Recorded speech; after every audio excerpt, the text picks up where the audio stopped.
94 millions de mètres cubes de sable. Pour bien saisir ce chiffre vertigineux, vous et moi devons imaginer un vide absolu, une simple étendue d'eau salée. Imaginez maintenant déplacer une partie de la croûte terrestre pour métamorphoser ce néant en joyau du tourisme mondial. Si vous vous demandez ce qu'il faut réellement pour empêcher un paradis artificiel de se dissoudre dans l'océan, abonnez-vous. Aujourd'hui, nous plongeons sous la surface. Ce sable n'a pas été transporté par des camions. Il a été arraché au fond du golfe Persique, propulsé à travers d'immenses conduites d'acier, puis pulvérisé en mer sous forme de geysers titanesques. Cette matière a été superposée, modelée et compactée sans relâche jusqu'à ce qu'une immense structure en forme de palmier émerge des eaux de Dubaï.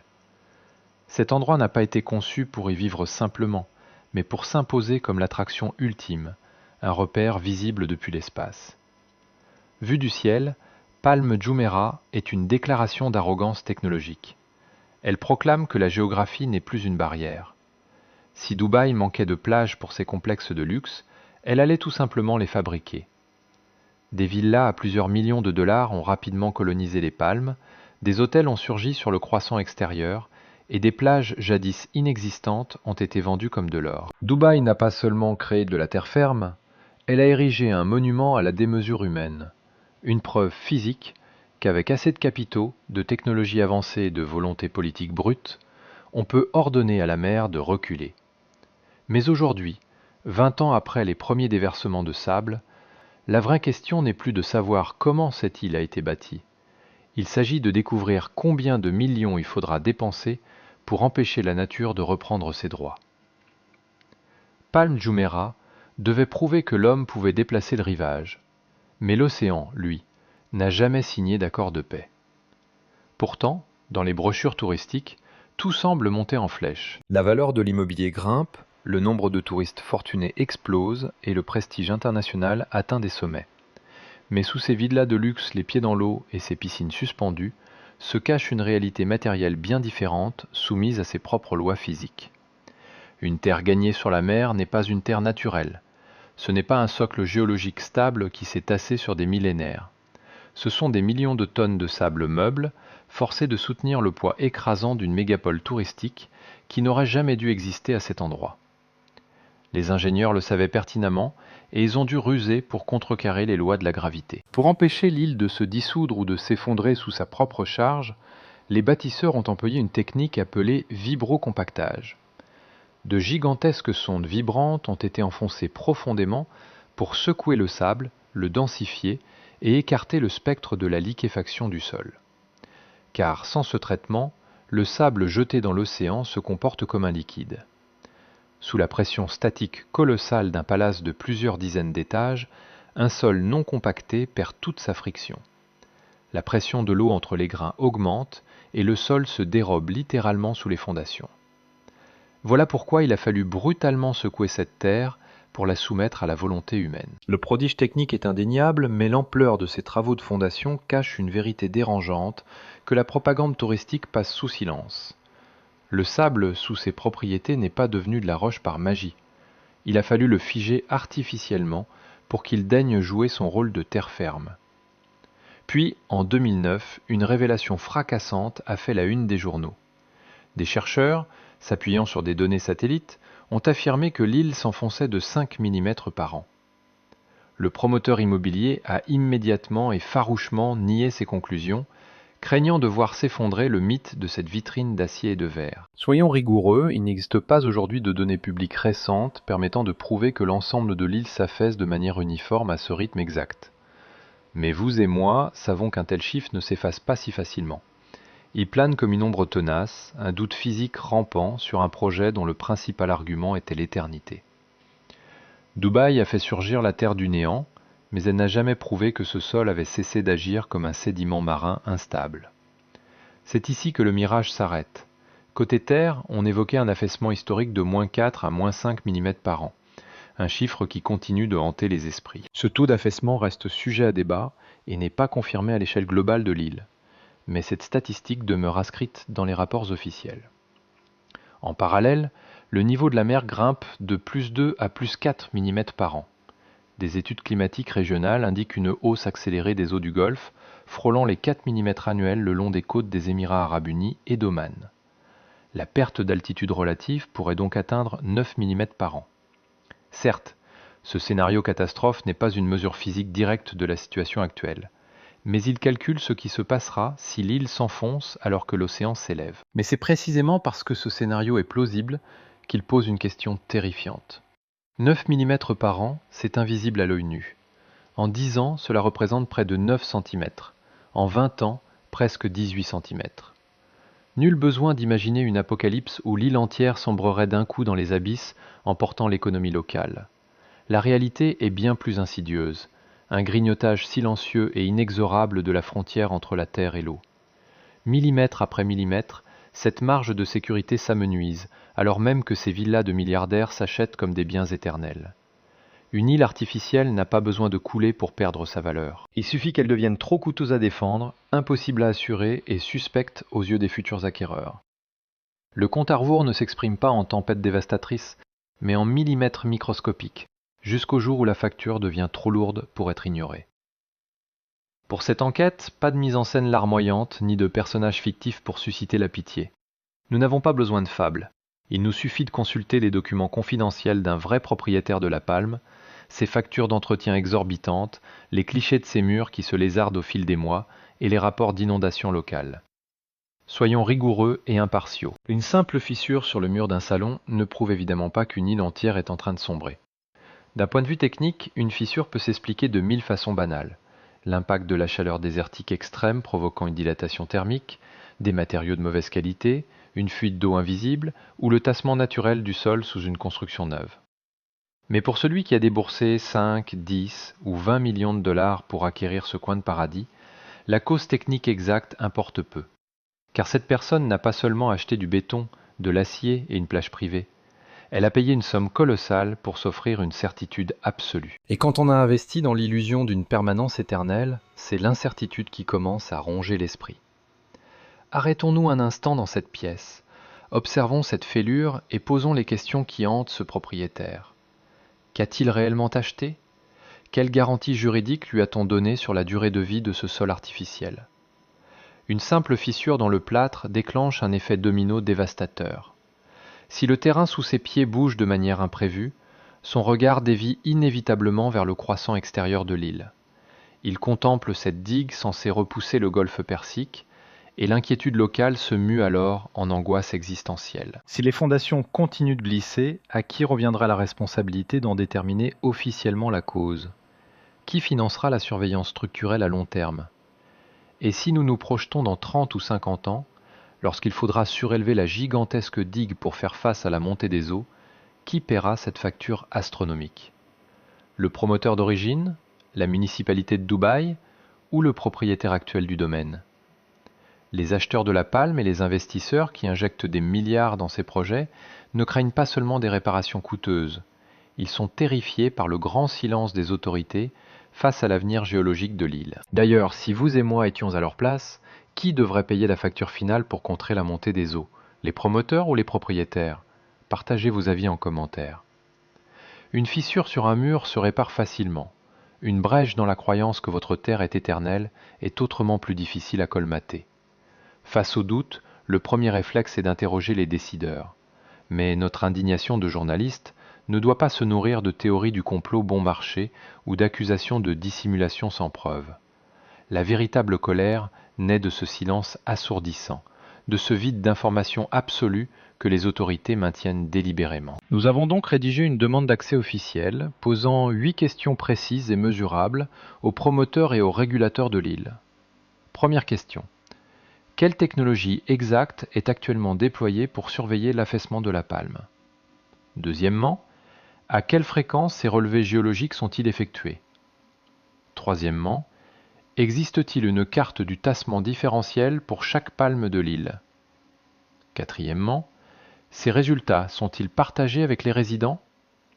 Cinquièmement, quel scénario de montée des eaux sert de guide à vos plans d'aménagement à long terme ? Et sixièmement, quels travaux sur la digue ont déjà été approuvés ? Septième question, qui va assumer l'ultime fardeau financier de ces chantiers ? 8e question, les acheteurs sont-ils informés de leurs futures responsabilités face à l'adaptation climatique? Si les autorités avaient répondu à notre enquête, nous afficherions leurs réponses en détail. Mais face à ce silence, nous constatons un fait indiscutable. Nous avons posé 8 questions précises, et à l'heure où vous et moi analysons ces données, les investisseurs n'ont aucune réponse publique. C'est là que réside la vraie frustration. Quand vous achetez un bien sur Palm Jumeirah, les contrats se montrent pourtant d'une précision chirurgicale. On vous vend un nombre de mètres carrés extrêmement précis, un angle méticuleusement calculé pour admirer le coucher de soleil, et on vous promet une valorisation exacte de votre paradis artificiel. Dubaï a su se montrer d'une précision chirurgicale pour tarifer cette vue spectaculaire. Pourtant, elle devient étrangement évasive lorsqu'il s'agit d'estimer le coût futur nécessaire pour maintenir l'océan à distance. Il y a une forme de satisfaction sombre, presque une justice poétique, à observer cette métropole artificielle se heurter de plein fouet aux réalités de la nature. C'est le récit classique de la démesure humaine face à ses limites inéluctables. Mais si nous devons désigner un coupable, ce ne sont pas les ingénieurs dont le travail reste brillant. Ces experts ont toujours su que l'océan ne se dompte pas, qu'il exige une gestion sans fin. La véritable cible de notre ironie journalistique, c'est la machine marketing. Ces départements de relations publiques qui ont pris un projet de défense côtière sous haute tension pour le vendre aux investisseurs comme un symbole d'éternité. Dubaï a présenté cette île comme la preuve de la suprématie de l'homme sur les éléments, prétendant que la mer pouvait être repoussée à jamais. Mais l'océan ne négocie pas avec des brochures publicitaires. Il se moque du prix au mètre carré. Il ne fait aucune différence entre une villa à 30 millions de dollars, un hôtel 5 étoiles ou un banc de sable totalement désert et sans valeur. Les vagues, le vent, la pression hydrostatique et le temps sont les seules lois que l'océan respecte. Des rapports scientifiques révèlent que des méthodes à long terme sont déjà à l'étude pour renforcer l'enveloppe extérieure de l'île. Il s'agit d'ajouter de nouvelles couches de roches protectrices, de construire des digues artificielles ou de déployer des brise-lames submergées. Cela ne signifie pas que le projet s'effondre aujourd'hui, mais cela prouve que cette île n'aura jamais le droit de baisser sa garde. Et c'est là l'ironie suprême de ce méga-projet. L'une des adresses les plus chères et exclusives de la planète ne doit pas son existence à sa permanence géologique, mais à une lutte technologique permanente. Elle n'existe que grâce à un entretien acharné et épuisant. Vendue comme une victoire historique sur la nature, Palm Jumeirah s'apparente en réalité à un abonnement payant pour maintenir temporairement les éléments à l'extérieur. Mais que se passera-t-il lorsque le prix de cet abonnement va augmenter?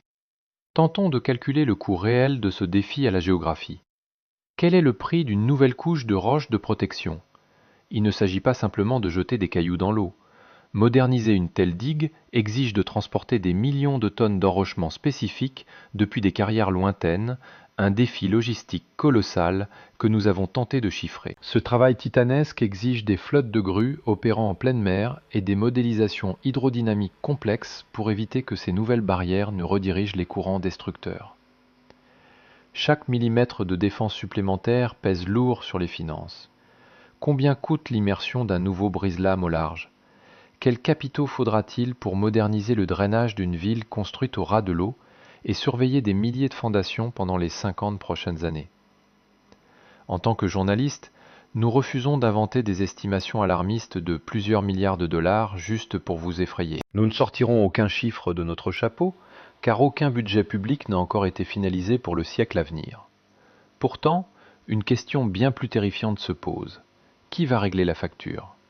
Le promoteur d'origine va-t-il absorber le coût colossal de la mise aux normes de l'île?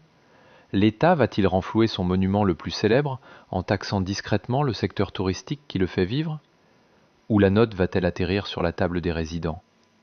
Cette facture climatique sera-t-elle répercutée sur les futurs acheteurs via des charges de copropriété exorbitantes, des assurances inondations hors de prix et une valeur de revente en chute libre? Soyons réalistes, Palm Jumeirah peut être protégée. Dubaï dispose de capitaux colossaux et d'ingénieurs de classe mondiale. Mais avoir les moyens de sauver à répétition une structure ne signifie pas qu'elle est sans faille.